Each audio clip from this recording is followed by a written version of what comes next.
मैं कक्षा 4 की छात्र तनिषा तिवारी हूँ। आज मैं आपको कविता जी के बारे में बताने जा रही हूँ। कविता जी 15वीं सदी के भारतीय रहस्यवादी कवि और संत थे। उनका जन्म 1398 के आसपास लहर तारा ताल काशी के समक्ष हुआ था।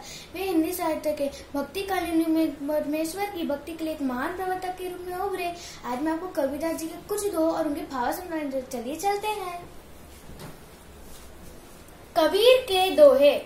साधु ऐसा चाहिए जैसा सूप सुहाए, सार को गई रहे होता दे उड़ाए।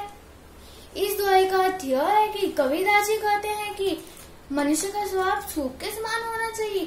जैसे सूप अनाज के अच्छे दानों को रखकर बेकार दानों को निकाल देता है, उसी प्रकार सज्जन व्यक्ति को अपने जीवन से गलत बातें त्याग कर अच्छी बातें ग्रहण करनी चाहिए।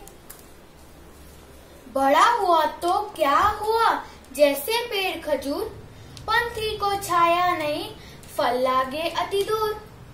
इस दोहे का अर्थ यह है कि कबीरदास जी कहते हैं कि खजूर का पेड़ तो बेशक बड़ा होता है, परंतु ना तो वो किसी को छाया देता है और उसके फल भी बहुत ऊंचाई पे लगे होते हैं। तो अगर आप बड़े और किसी का भला नहीं कर सकते तो अपने बड़े होने का फायदा मत उठाइए। ऐसी बानी बोलिए मन का आपा खोए, औरन को शीतल करे आपो ही शीतल होए। इस दोहे का अर्थ है कि कबीरदास जी कहते हैं कि मनुष्य को ऐसी भाषा बोलनी चाहिए कि सुनने वाले के मन को बहुत अच्छी लगे। दूसरों को तो ऐसी भाषा सुख पहुंचाती है और हमारे मन को भी आनंद का अनुभव होता है। काल करे सो आज कर, आज करे सो अब, पल में परले होएगी बहुरी करेगा कब। इस दोहे का अर्थ है कि कबीरदास जी कहते हैं कि कल पर कोई काम मत छोड़ो, क्योंकि जो काम कल करना है उसे आज कर लो, जो आज करना है उसे अभी कर लो। ये कब किसको क्या पता, कब अगले ही पल में प्रलय आ जाए, जीवन का अंत हो जाए, वो काम कब करोगे।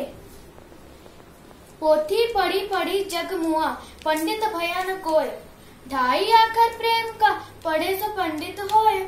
इस दोहे का अर्थ है कि कबीरदास जी कहते हैं कि लोग तो बड़ी बड़ी पढ़ाइयां करते हैं और बड़ी बड़ी पुस्तकें पढ़ते हैं, लेकिन ना तो वे पंडित या विद्वान बन पाते हैं। लेकिन जो इंसान प्रेम का 2.5 अक्षर पढ़ ले वही सच्चा पंडित और विद्वान होता है।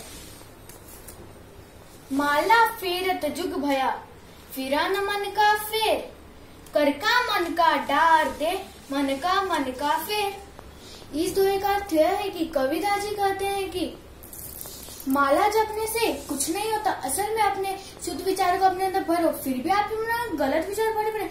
ईश्वर की माला जपने से कुछ नहीं होगा। धन्यवाद।